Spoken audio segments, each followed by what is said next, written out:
Hey, what's going on, internet? It's the Whiskey Somm here. First time trying out a new platform. Actually, you'll notice my logo in the upper, or for me, it's the upper right-hand corner. But I always the mirroring always is a problem for me. But I'm trying out StreamYard now.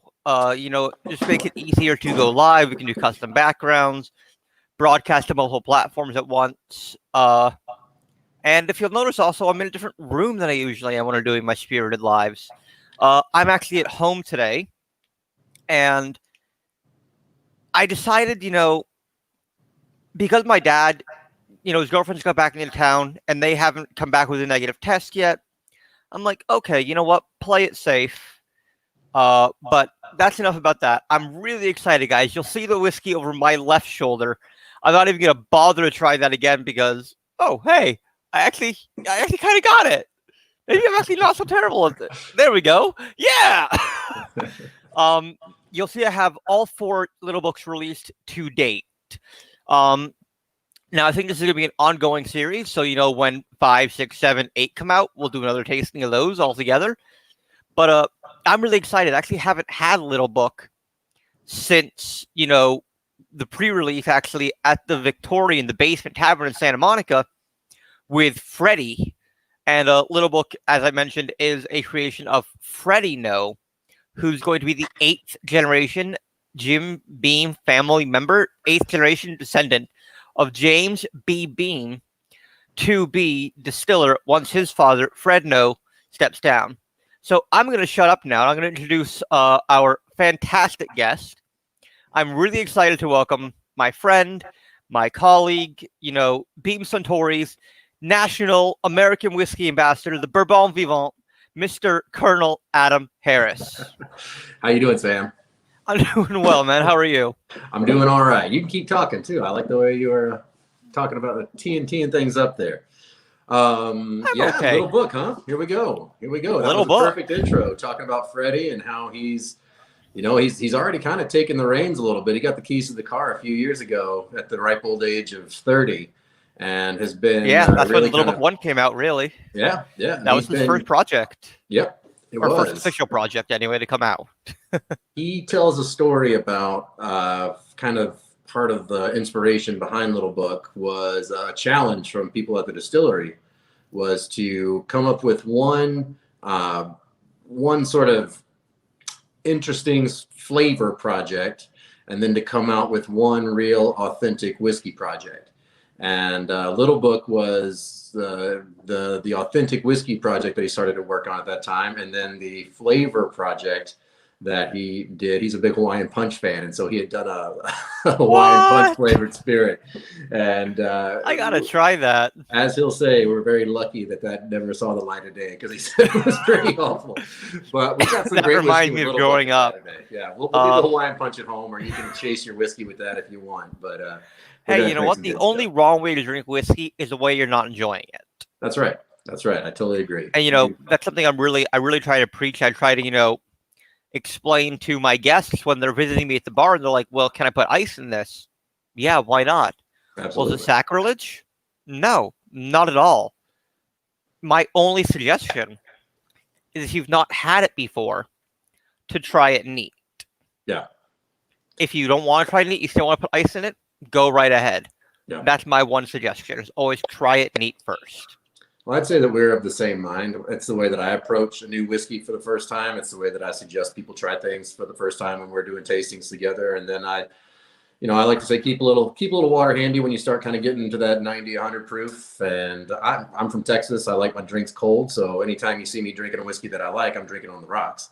And so that's just I like a drink that I like a cold drink. But I think that the way that we intend you to try it is neat, and you should enjoy the flavor there and then start to play around with the water and ice and kind of manicure the flavor to the way that you prefer it. And even when you think about, we're going to talk about Little Book a lot today, but Little Book was Booker's nickname for Freddie, the 8th generation, as you mentioned. And Booker, when he came out with Booker's bourbon, a lot of people think that Booker's was like this challenge to people to drink bourbon at cask strength because it was the first uncut, unfiltered small batch bourbon out there. And That's not the case. You know, the case was Booker wanted to provide people with the most authentic representation of bourbon that he could give Yeah. the customer, and then encourage them to find the way that they like to drink bourbon, you know, because we were talking about, you know, coming out of the dog days of, or the doldrums of the bourbon business at that time, as small batch helped to usher in this renaissance, and as it did with a couple of other factors out there. But I think that that was really, that's important to know about what Booker's intention was with Booker's bourbon. It wasn't to challenge people to say, all right, let's see who's really got some hair on their chest and who doesn't. It was really an opportunity to say, find the way that you enjoy drinking bourbon, because I'm going to give you the purest form of it that I know how, the best barrels that I know how to batch up, and I'm going to give you an amazing thing to figure out your own whiskey journey with. And so I think that's a really cool thing. So it's drinking whiskey any way you want, with water or ice or whatever, with Hawaiian punch. It's part and parcel with enjoying, right? You know, first of all, let's just sidetrack here. Not Hawaiian punch. You talking about Hawaiian punch reminds me of when I was a kid at camp. And you know how kids are. It's like, hey, you want some Hawaiian punch? Sure. Whack! Right in the arm. I think I remember that game being played. I was never on the offensive end of that. Probably was on the defensive end of that myself a couple of times. Always been I was on both. Yeah. I was not the nicest kid. Oh, man. I wasn't a bully, but you know, we all enjoyed our fun. Sure. But back to, you know, Booker, I 100% agree. You know, cask strength whiskey is, some people say it's how the distiller or the blender intended you for you to drink it. Mm-hmm. And, you know, that may be how they intended to produce it. You know, they definitely made an intentional decision not to dilute the spirit. But I wouldn't necessarily say it's, you know, how they intended you to drink it. It's how they want you to drink it. Yeah. Because end of day, if I talk to Fred, if I talk to Freddie, if I talk to Dave Pickerel, you know, if I go talk to John Campbell with the Freud, they're all going to tell me the same thing. If I go talk to Rob Samuels, and it's drink it how you want. Yeah. Yep. That's all they want, is just for you to enjoy it. Yeah, that's what Booker was, you know, well known for saying, and Fred has certainly been well known for saying it. Drink it any damn way you please. You know, that's it. As long as you're drinking it, and hopefully it has our name on it one way or another, we're pretty happy with it. You know. So speaking of drinking, yeah, man, you got some bottles to crack there. I do. I'm very excited. You know, I've had Little Book 1. God, I've had this bottle. I got it right around the time it released to market, actually. I got it for a really good price.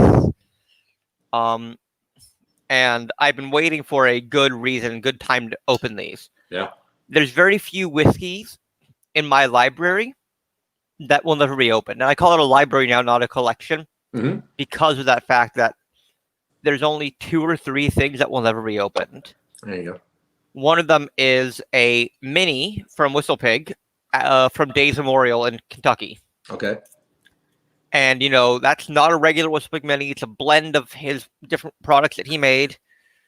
And, you know, that was just a super limited thing. As much as Dave would want me to drink it and open it, I just can't bring myself to do it. No, I think that's smart. I had a bottle that I sipped on a little bit, and it was a Parker's Heritage from the last year that Parker actually was signing bottles at Bourbon Fest. And when he passed, I finished off that bottle. There was only a little bit left, but I found that to be kind of appropriate.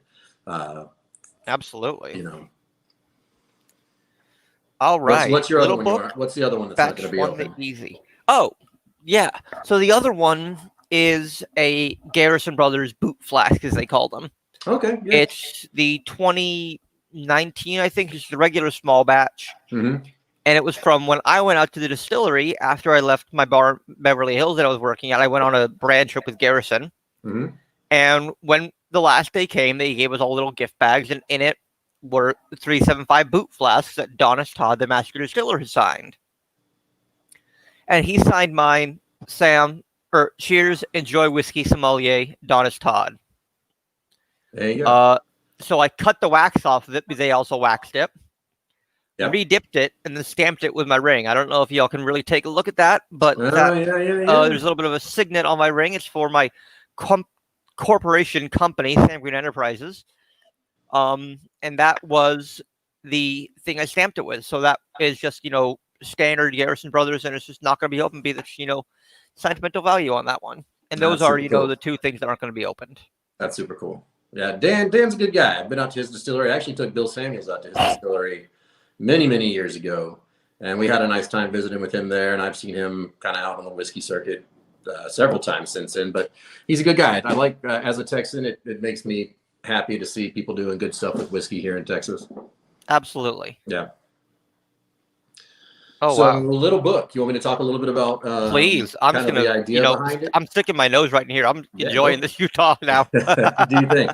So, Little Book, as I kind of teased out earlier, was Freddie's first real project, coming up with something. And when he was challenged with the idea of doing something on his own, as he was just coming into the distillery as a generational distiller. He's not a master distiller yet. He'll be quick to remind anybody that says that. But someday he will be. But he is a distiller at the moment.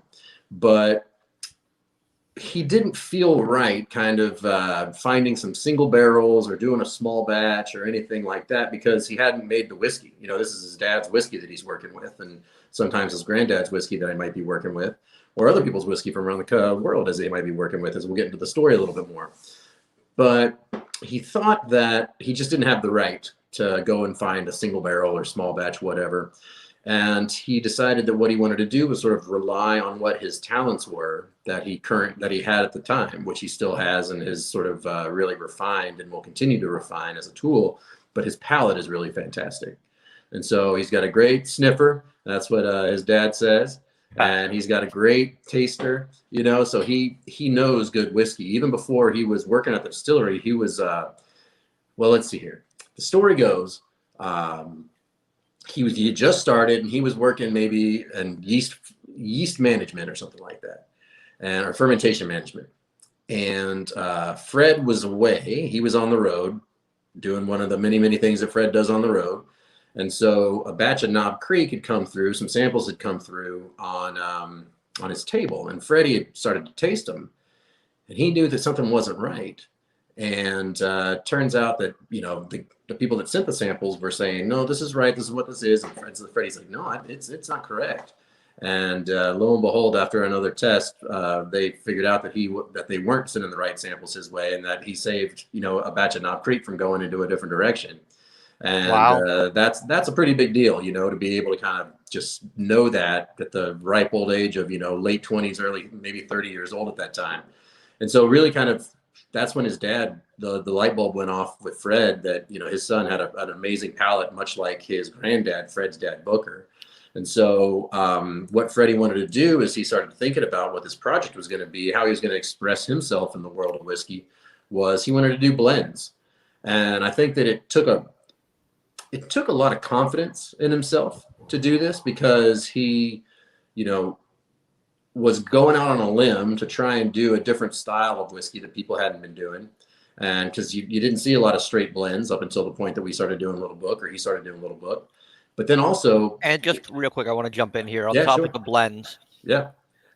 Particularly in Scotch whiskey, but in all forms of whiskey, people look at blends, they look down on them. It's like, oh, it's a blend, it's not good. Yep. And I'm guilty of having thought that for a short period of time myself. Yep. But I can say with all honesty, I loved, some amazing blended Scotch whiskeys. Sure, for sure. And I think that's one of the things too. I was about to say that, he was going to have to fight a reputation around the word blend or blended or blends. And I think now, people have really sort of turned on to the idea of what makes a blend of straight whiskeys different than blended whiskey. We know this isn't whiskey flavored neutral grain spirit or whiskey flavored vodka. This is straight whiskeys, authentic. Did you hear about that? Putting together. No. Whiskey distilled like vodka. There was a whiskey recently, whiskey that was in actuality vodka or something bizarre like that. Really? Yeah, I'll send you the link later. I don't remember much about it, but the TTB or the FDA or something stepped in and stopped it. Huh.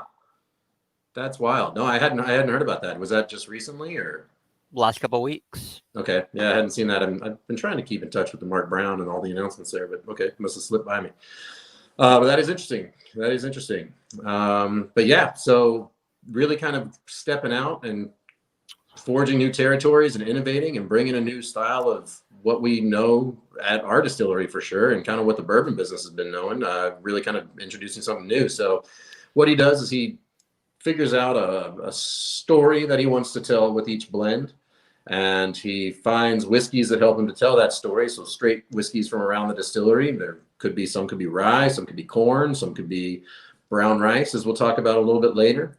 But he starts to blend these together, and he'll take his time. He'll do, 50 plus different recipes sometimes in order to figure out what that blend's going to be, and always fine tuning it until he gets to a point where he's proud of what he's got. And then that's when he starts to release that story. And so each chapter of Little Book, with that story analogy there, really does tell a unique story about his family. And I think that he's done a great job doing that, especially with chapters 1, 3, and 4. I think 2 is a little bit of a departure for him, and we can talk about what makes that so unique, but he's really kind of come back to what he knows so well, which is, of course, the pride that he has in family, and his dad and his granddad, his Uncle Baker, and then, of course, even previous generations going back to 1795. So the one that you're trying right now is called the Easy. That is chapter 1. That's the first one he came out with. It's at 128.2 proof. What he wanted to do here is he thought the best way to start off telling his Little Book story was to really pay homage to the Beam family and his great-grandfather and his great-great-grandfather and everybody going for them, Jacob, David M., Colonel Beam, and Jeremiah. And so he wanted to kind of replicate the Jim Beam mash bill and do that with straight whiskeys. But he wanted to set the base with a choice 4-year-old Jim Beam that had been aging in the warehouse. And, I had asked him, kind of challenged him in the beginning when he was doing this project. I said, do you want to go with a 4-year-old? Why don't you want to do like a 6, an 8, a 10, do something that really kind of blows it out, that really kind of catches people's attention. And he said that he had tried that and all, but he really just kept gravitating back towards the 4, back towards that flavor of what White Label is known for. And so he really went on search for some fantastic 4-year-old Jim Beam bourbon barrels. And so that's going to set the base for the majority of what this blend is going to be.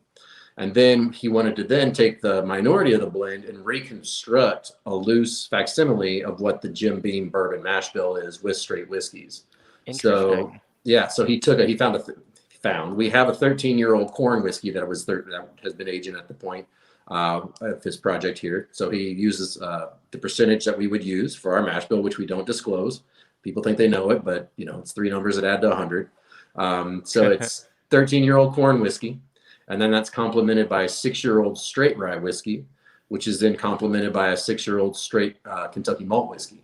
And so he puts those 3 things together to put the flavor to pay an homage to the flavor of Jim Beam White. So I didn't realize that there was Kentucky straight malt in there. Yeah. That means that before Woodford released their Kentucky straight malt, Beam had Kentucky straight malt aging. Yes, sir. And ready to go. Yes, sir. And y'all have never released that? Like as its own? No. The first time you're tasting it is with drinking chapter 1. Wow. Yeah.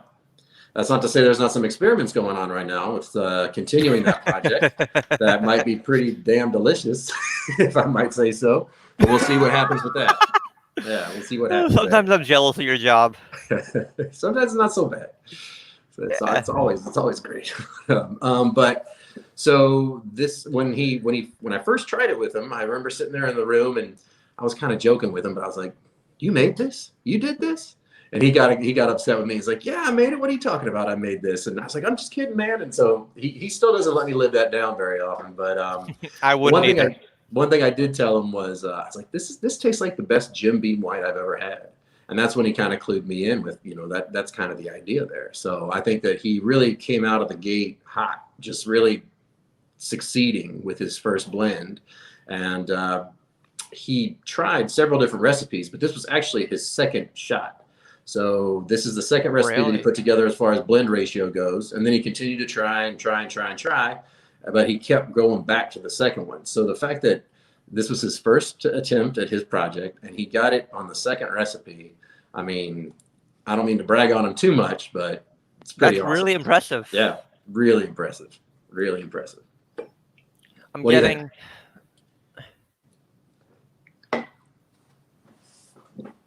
getting Cinnamon Toast Crunch. And like cinnamon rolls, so that cinnamon that, baked good cinnamon, gooey sweet, Yeah. but not gooey sweet. That like, that baked cinnamon. I'm getting a little bit of wheat. And you're going to get some of that bright sweetness that I think kind of runs through our house style a lot of times. There is a nice bright sweetness too, but it's not the ooey gooey that I first was mentioning. No. And That brightness kind of gives it a... Yeah, it's like a bright floral fruitiness. And because of that corn whiskey, you're going to get some nice nuttiness in there too. I definitely would say Red Delicious apples. I can definitely see, candied pecans. Yep.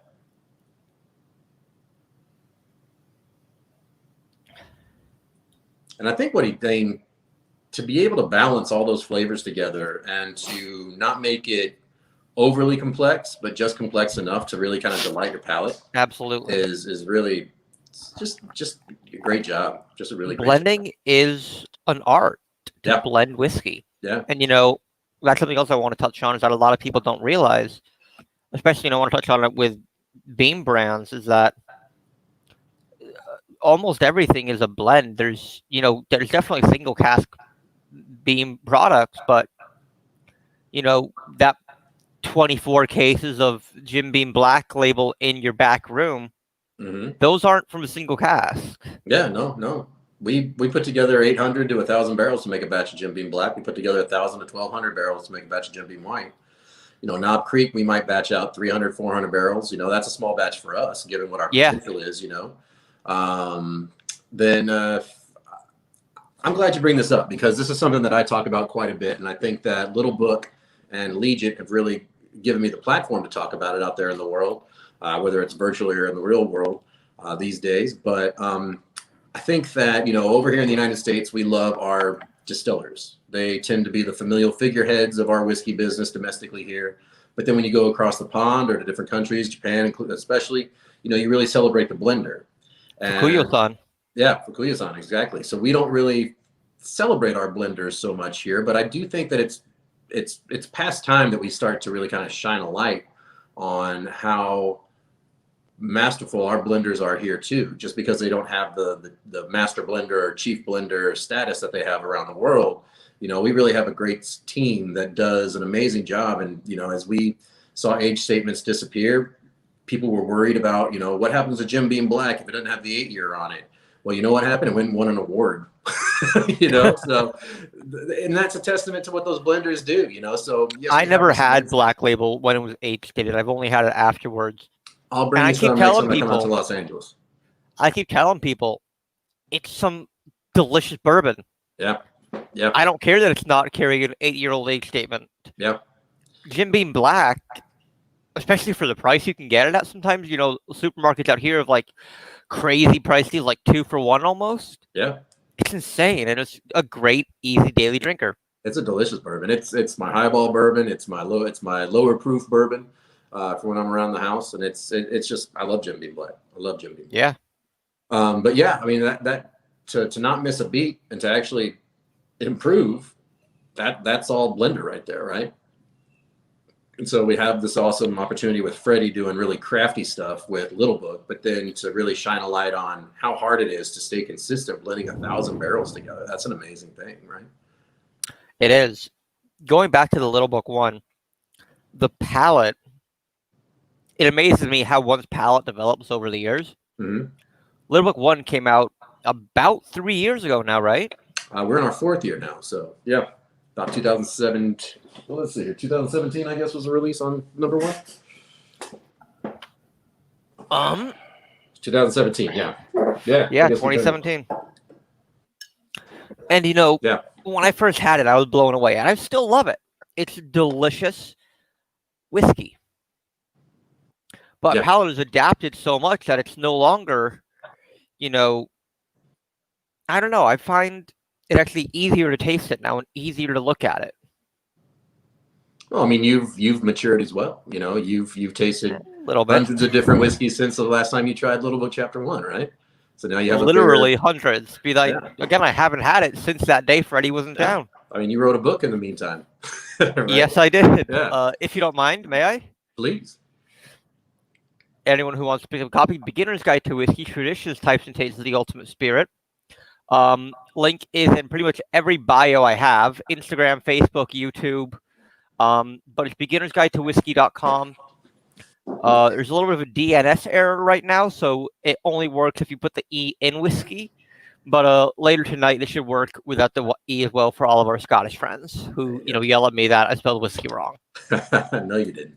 Look to John Campbell and Simon Brooking. Whenever I get in an argument, Simon Brooking has heard me say this before, but I know that those Scotch guys like their scotches so much, and they look down on bourbon in the past. And I like to say, our angel share over in Kentucky is about 4% a year. And they're like, oh, that's nice. I'm like, what's your angel share over there in Scotland? They're like 1 or 2%. It's like, well, if the angels like ours more, then who am I to argue? So, proof that's what else do I have to say? But ready to move on to number 2? Yeah, let's do it, man. So chapter 2. This is a fun day. Cracking bottles is always fun. Right. Chapter 2, No Simple Task. No Simple Task, and that is Noe with the family name there. So No Simple Task. So before we get into actually the whiskey, since you mentioned the family name, would you, just give us a little bit of history on when Beam became Noe? Sure, of course. So the Noes are very much Beam blood. We start the story back in 1795 with our history. And our history is about 3 generations long.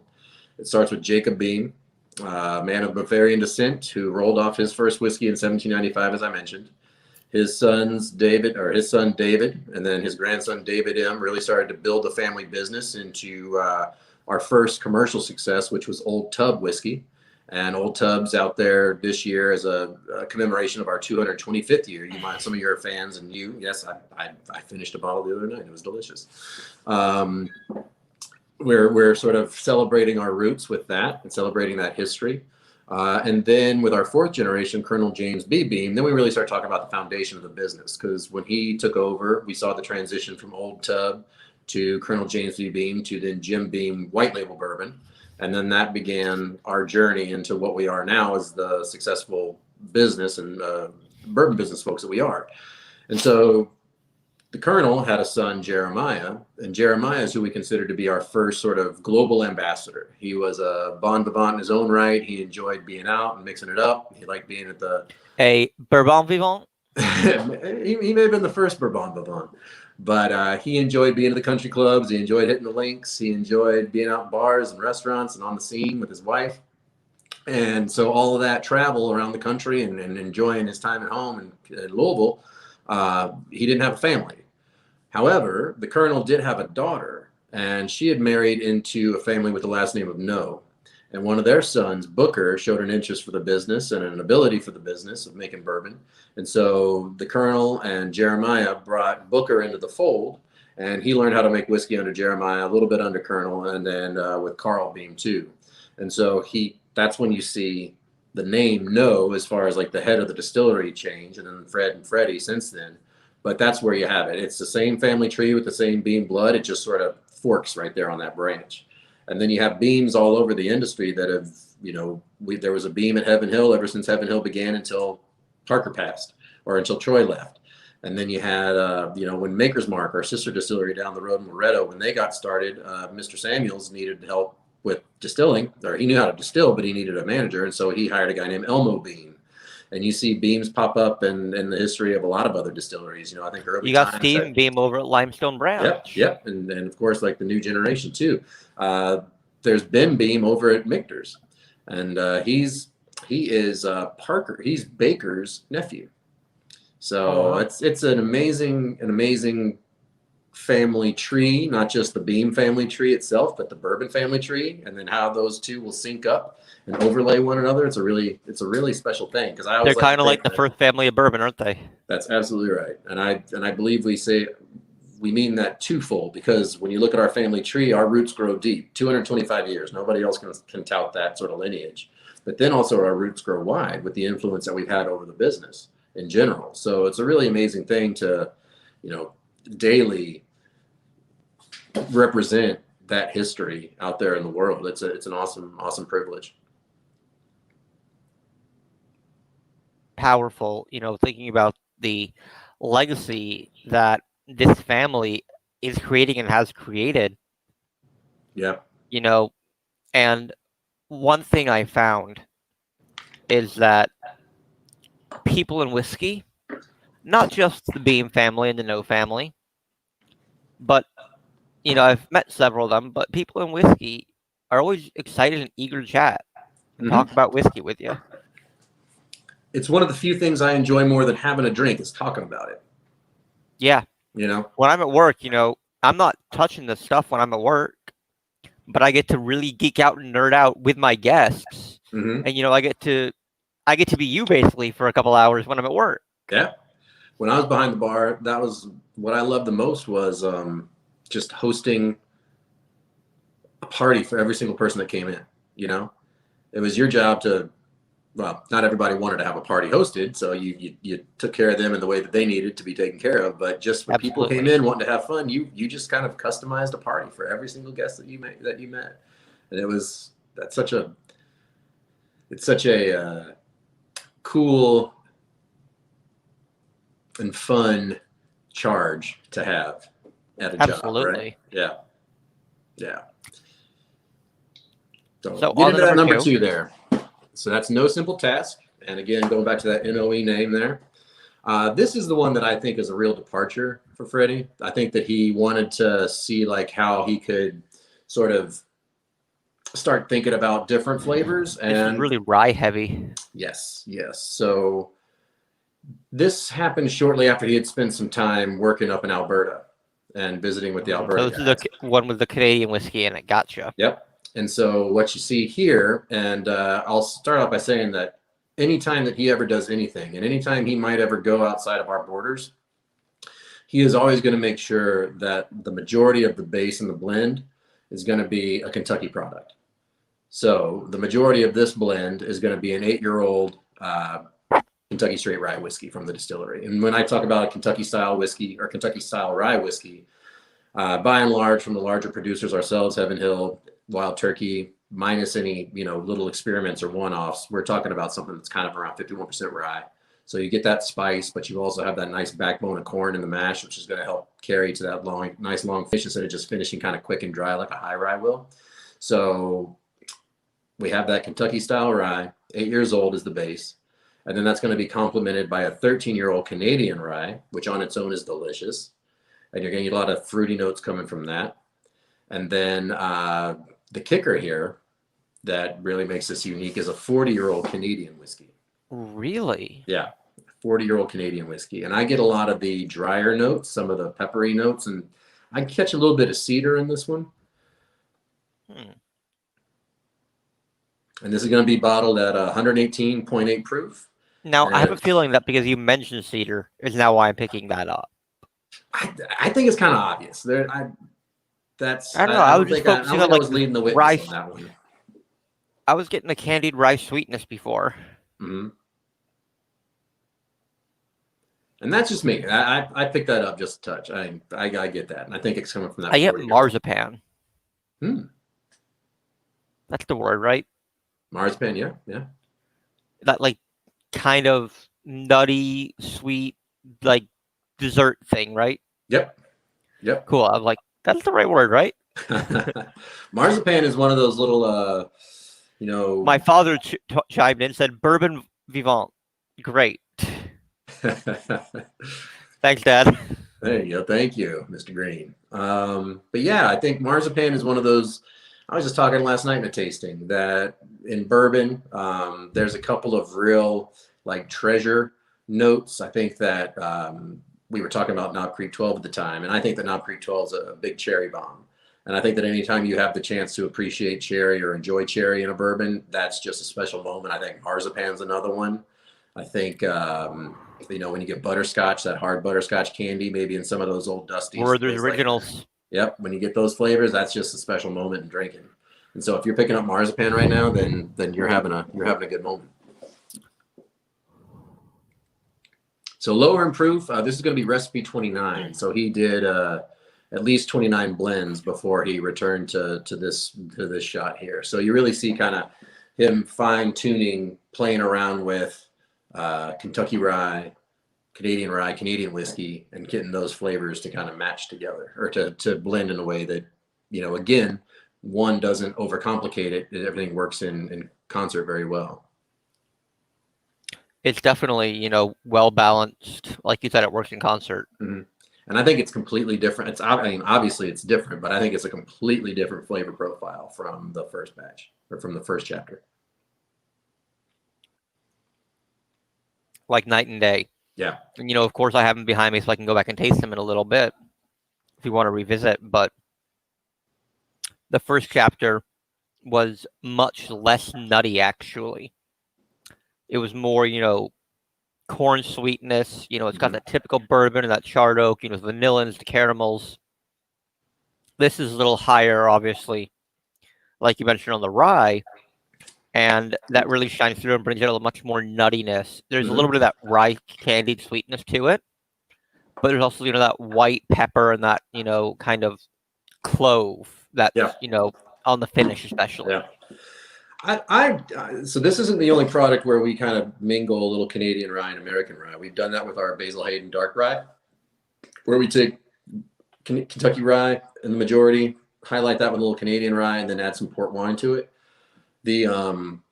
What I like about it is that you really get a full flavored rye whiskey by blending those two, because you have the spice of Kentucky rye and then you have the fruity notes of Canadian rye.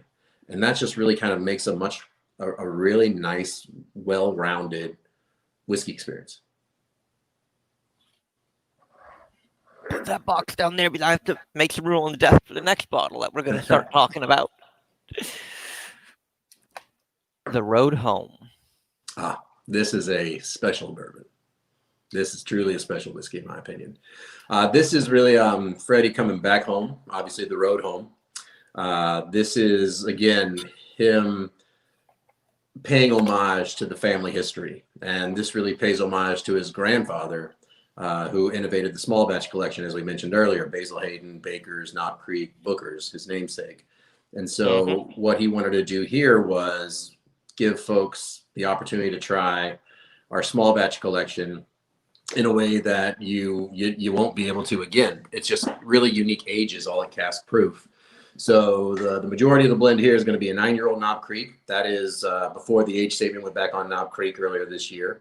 So that was a nice thing to be able to enjoy. It now has a 9-year-old Basil Hayden, which, as you know, aside from the LTO releases of the 10-year-old bourbon and 10-year-old rye, that's the oldest bourbon that we've had since we had an age statement on Basil Hayden at 8.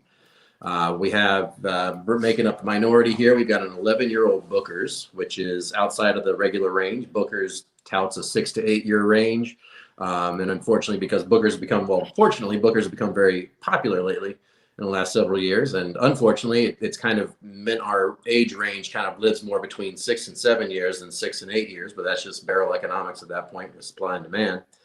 And then we have a 12-year-old Baker's, which is going to be the smallest percentage of this blend. And so we're going to put those together. Again, is not a common release. You know, the oldest Baker's out on the market, and it's very hard to find if it's even in the market most of the time, is the LTO 13 year. Yep. And that kind of came and went real quick. So there's been some allocations actually popping up out here in LA, but really, the only place I know is selling it for $160, and it breaks my heart. I don't want to pay secondary pricing for that bottle. That's a little exorbitant. That's not us making that. That's not us driving that pricing. That's the local account retailer. Yeah. So this will come in at 122.6, and this will be his 51st recipe on this particular release.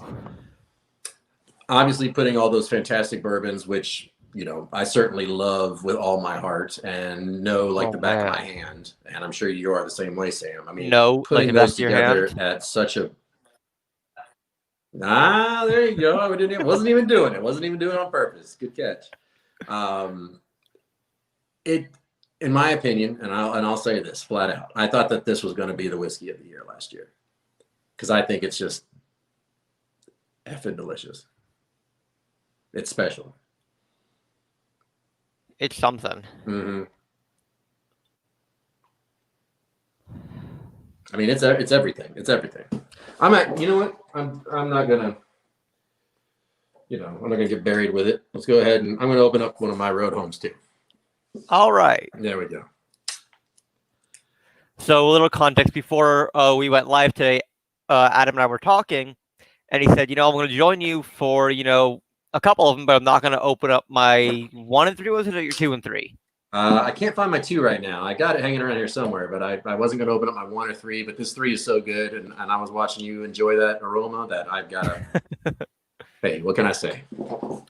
Well, cheers, my friend. And to you, my friend. But I mean, just on the color alone, that is. Oh my God, it's like creme brulee. Yeah. Now, here's an interesting question, and this is actually perfect. I'm glad you did this. You're using a stemmed Copita style glass, right? Yeah. I'm using the Glencairn. So what do you find about the Copita that you prefer to the Glencairn? I kind of just like drinking out of a Copita. I think that. Okay. I think it's a great it's a great sampling spirit sampling glass. I have a pretty good nose, and so I don't necessarily need the chimney effect Sure. of the Glencairn. I don't mind a little getting out there into the world. And so I think I kind of just like, and I like the way it drinks. I know that the Glencairn is engineered to spill the whiskey on your neutral side of your tongue in the middle there. But yeah, I've been drinking long enough that I can actually I can put the liquid where I want it to go. Back onto the liquid. Is it just so dusty? I'm loving the smell on this. The aromatics are. It's like if you walk into an attic and, you disturb like a box for the first time in 20 years, but that box has somehow fresh, ripe apples. Mm.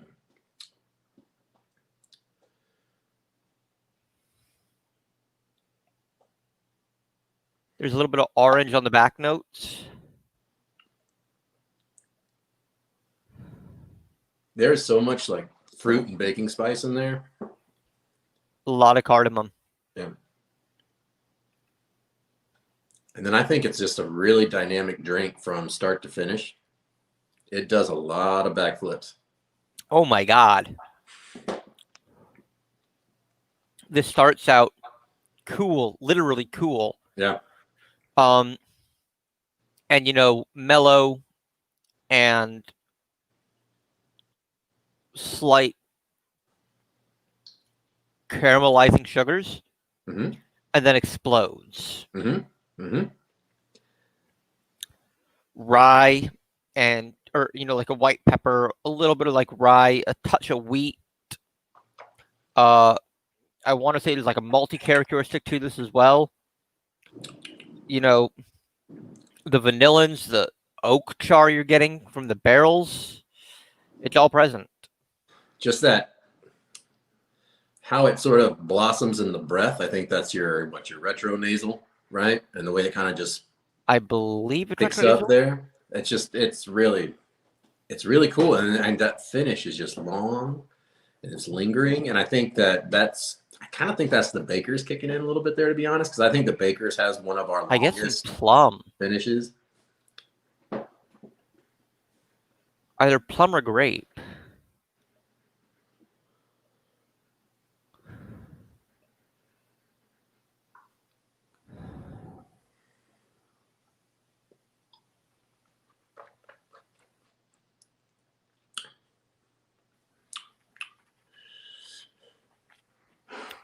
I'm going to call it plum. Oh my God. Sugar plums. Woo! And it's 2 hours earlier out where you are, so this is a good beginning to the day. It definitely is. But you know what? That's the sacrifices I make for what I do and what I love. That's right. This is what we sacrifice for our job.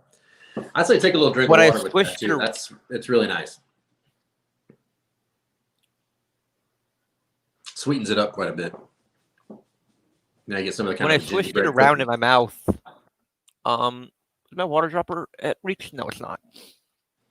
When I swished it around, it literally gave me that drying astringency, and that's one thing I love about,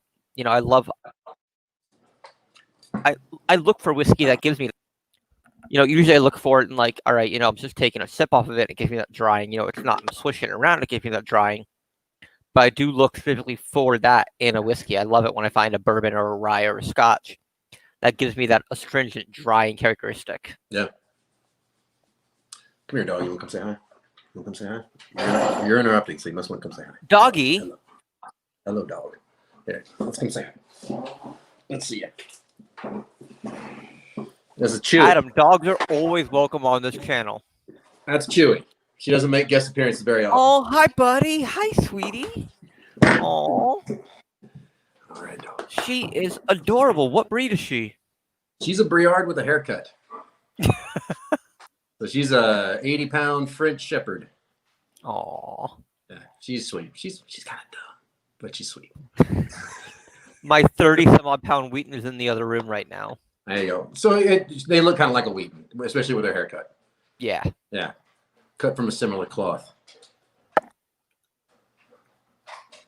So yeah, I think chapter 3. I mean, it just came out, and when it came out, I was like, this is it this year. This is it. Chapter 3 is definitely my favorite so far. Yeah, and see now I mentioned the recipe on this. This is the 51st recipe. So you start to see, maybe I'm reading into it, but hey, that's my job. Is to find the romance in here. The 51st. And so you see, like, as he starts to say, all right, well, I'm going to pay homage to my granddad and the family here and the small batch that my dad helped to make so popular over the last several decades. He's really concentrating and not settling. And he's, going from the second recipe, which I think was a hit, to the 29th recipe on chapter 2. And now really kind of fine tuning stuff all the way up to 51 and beyond, right? Kind of tells that story. Little Book 1, the easy was fantastic. It's a delicious whiskey. 2 for me wasn't my preference because I'm not a big rye guy right now. Mm-hmm. And 3 is just blown me out of the water. But you're right, as he, releases more of these whiskeys, he's really expanding his palate and his expertise. And, I don't know how to say it, but it's just the labor of love and passion and care that are really going into this. Yeah. You can tell it's always been in there, of course. If you talk to the guy, I have, he's super excited and loves what he's doing. He's, really humble about it too. Mm-hmm.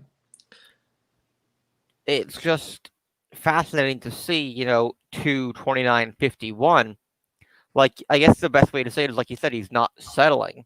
Right. Even if it's delicious, it's not delicious enough. It's not perfect. Yep. I think he's always pushing. And I think that when, if Freddie was starting a distillery from day one, right? If he was going to build his own distillery and he was going to just start his own thing, you would be able to probably see his professional development grow from his first batch to batch, his whiskey 4 years down the road, his whiskey 10 years down the road. You would probably say he's gotten much better than what he was when he made his first batch of whiskey that I tried. Well, he doesn't have that. He doesn't have that story to tell, or he doesn't really have that part of his own narrative because he's making family whiskey here as far as what goes into the day-to-day bottles. So what you do get to experience his growth with is Little Book. And so the whiskeys that he's going to produce in his time that he's going to use as components for these blends, and then the whiskeys that he's going to find in his time and how to use those the best way that he possibly can, like a chef learning how to use an ingredient better and better and better, how to scramble eggs, how to honor his predecessors. Eggs. Yeah, this is how we follow this is how we watch him mature, right? Is through these little books, which I think is really cool. you're giving me the perfect segue into Little Book 4, which is Lessons Honored, because you're talking about, him honoring his father and his grandfather and his uncle Yep. and his, great grandfather and, the Beam Yeah. legacy, but also, exploring and making his own legacy.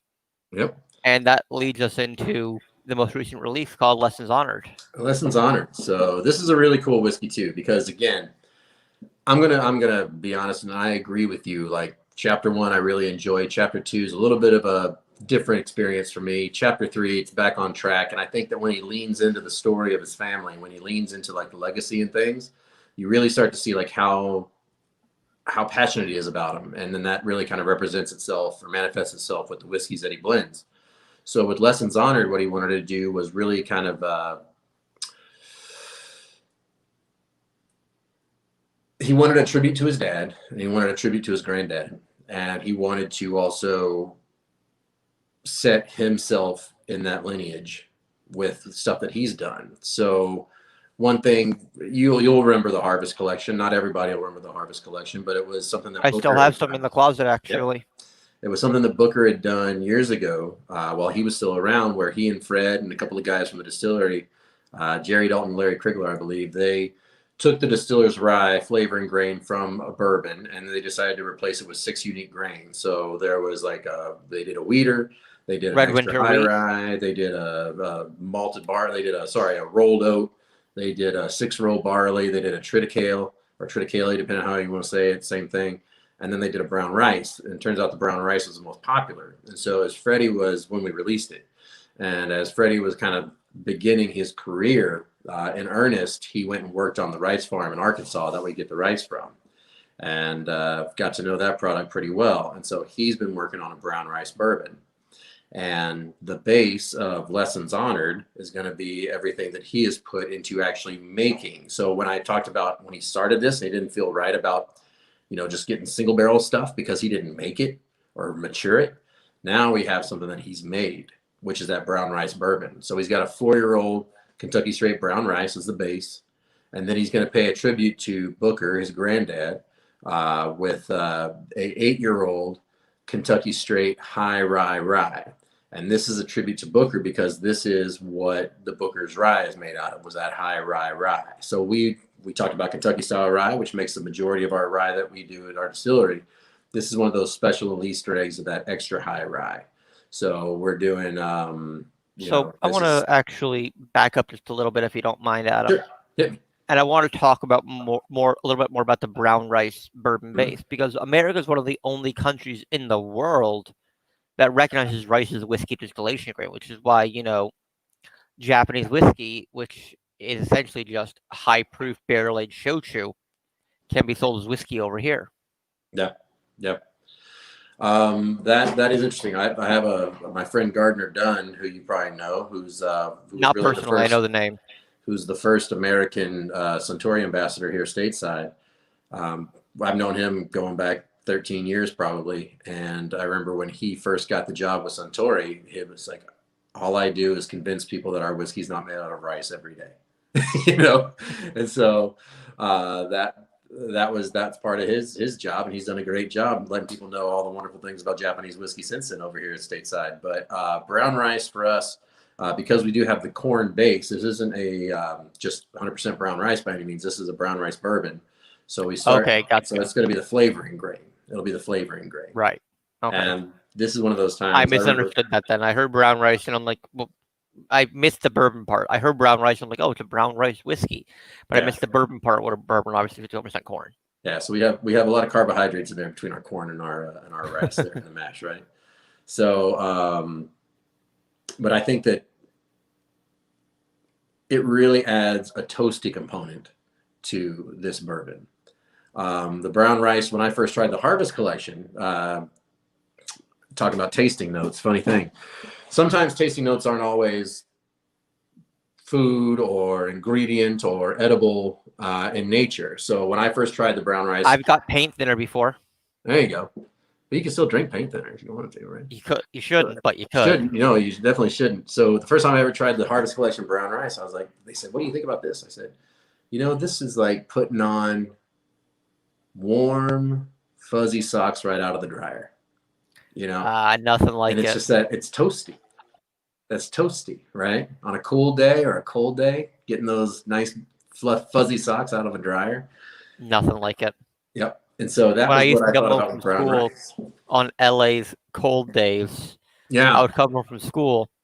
I turn the dryer on, get my comforter from my bed, and just plop myself down in front of the dryer and just sit back and just let the heat that would come off of the dryer Yeah. just, it was so nice. My That is parents, nice. they just kind of put up with it like, okay, just do your homework there. Just make sure you do your homework. So this brown rice base, we're going to see here, 4 years old, as I mentioned. We've got a Oh, wow. 63.9% ABV. So that's going to be the component whiskey here. And this is the only, Wow. I've blown through all my components for the first three chapters. I still happen to have a little bit of this. And again, toasty, marshmallowy. Rice Krispie treats, s'mores. Yep. And then It we go. reminds me of cereal, rice cereal. Not really Rice Krispies, but, of course, there is that in my head. You're talking about Popped rice, toasted rice. Yep. Yeah. Exactly. I popped some quinoa and put it on a salad not too long ago. Try that out sometime. Yeah. Let's see here. That rye component that we talked about, that's going to be 62.5 ABV. And this is going to be that extra high rye, the same thing that was in the Booker's rye, which I know you've tried. I've never had it. What? Really? So, all right. So Yeah. when I can get on a plane again for work, or if I find myself out in Los Angeles for personal time, I will make sure to bring some Jim Beam Black 8-year just for she's and geese, and then I'll bring some Booker's rye as well. I would not say no. Booker's rye is actually in the book.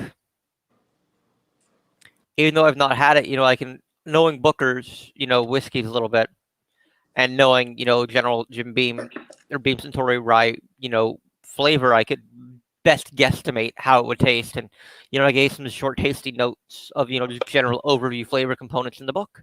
Mm-hmm. It's going to bring a lot of like some candied citrus, some hard candy, hard citrus candy, and then like some citrus oils as well. I think you get a lot of that here, in addition to the general spice that you're going to pick up here. So then I didn't really start my whiskey journey until about 4 or 5 years ago. Because remember, I'm 27. Yeah. So, by the time I really started my whiskey journey and started to appreciate stuff like that, Booker's Rye, it had just come out. Probably I didn't know what it was. And then, sure. It became $30,000 on the secondary market. Yeah. And that's unfortunate. It is. Although it's a couple of unopened bottles are in my son's college fund. As they amortize over the next 12 years. So the last component, so we have Freddie with his brown rice. We have Booker with his award-winning Booker's Rye, extra high rye. And then we have Fred with Knob Creek. And his dad is all about Knob Creek. I think Amanda Gunderson, our mutual friend, my colleague, she says it very well. If Fred Noe was a whiskey, he would be Knob Creek, right? And I think that because that's where Fred kind of started his Master Distiller journey, working with his dad out there on the road, talking about Knob Creek as his dad was talking about the rest of Small Batch, but Freddie wanted to make sure that he found some of the best Knob Creek barrels that he could to blend into Little Book. And so here we have the Noe family all together in this bottle of whiskey at 122.8 proof. And this was recipe 15. So as Fred, Fred is he wants to get off the road. This COVID thing's forced all of us off the road, but he's ready to start spending more time with the grandbabies. And he wants to spend more time in his house and hanging out at the lake house. He built a lake house a couple of years ago. And he's ready to kind of hang it up and let Freddie start doing his thing. But Freddie needs to stay at the distillery for a while before he really starts traveling the way his dad did. So we'll figure out how that balance happens. But this was really something that Freddie wanted to give his dad as a surprise, as a way to kind of talk about the family. And he let this sit under wraps. He kept the ingredients or the blend very close to the vest almost until the day that it was released. And we were sworn to secrecy about a month and a half, 2 months before it came out. We weren't allowed to talk about it at all. So when the day that it came out in the press was the day that people knew what it was. What do you think, bud? Oh, I think I hear angels. Do I hear angels? You hear something. This is phenomenal. Yeah. It's the sweetest of the three. I think it is definitely the sweetest of the four. And I like that. I like sweet whiskey. No, same here. And, that's why I'm just kind of speechless just over, how good this is. Yeah. It's delicious. I might have to bunker a couple of these. I'd be hard pressed. I don't think I'd be able to answer if I like 3 or 4 better. I can say with a matter of factness, I like 4 better. You like 4 better? Nice. For me, it goes 4, 3, 1, 2.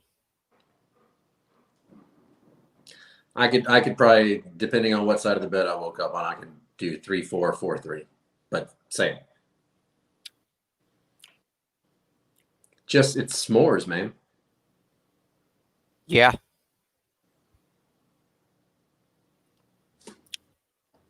S'mores and bourbon. It's toffee.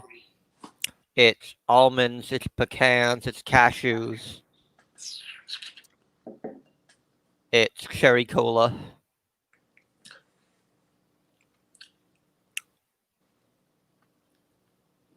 It's cool.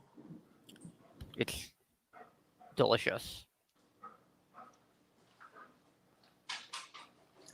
So, with about 5 minutes left, we've nerded out on all 4 of the Little Book releases so far. We didn't really talk about you much. Well, we got good whiskey to talk about. Who needs to hear about me? We're going to pour good whiskey. I mean, we love hearing about you. So, what you want to know? Just give us a quick rundown on your background. You were working in bars and you started working for Bourbon Suntory. So, what were you? Yeah. What got you into this industry? What got you into whiskey? A lot of different stories. I remember my parents would leave me and my brother at my grandma's place, and I remember they would go out on date night, and I remember falling asleep on the couch, the sofa bed, and I remember my dad picking me up and carrying me to the car, and I could smell a cocktail on him, right? Not in a bad way, but in that way of like, I knew that there was something in that. And then later on in life, as I identified the smell of a cocktail, I was like, that's what I hit. And it was like a gin and tonic. I remember like they would have a gin and tonic or a margarita or something like that. My parents weren't big drinkers, but they would go on date night and have a drink. And I remember that being like something that led me to romanticize bars and restaurants. And so as I started going to restaurants as a kid, I would know like what a nicer restaurant was versus maybe a more casual restaurant. I remember thinking about how cool waiters and waitresses were. And I remember thinking about how cool the bar looked so far away because I wasn't allowed to go over in that direction, but how cool the bar was and the bartender and the frivolity that was going on there. And so I realized that I had a yin to be in hospitality. And so that didn't take long. And some of my first jobs in high school summers or stuff like that were I started hosting at a place here in Houston. When I got into college, I scooped ice cream, I washed dishes, I waited tables, I made pizza. I stayed in the pizza making job for a while because I really enjoyed that. That was a lot of fun, had its perks.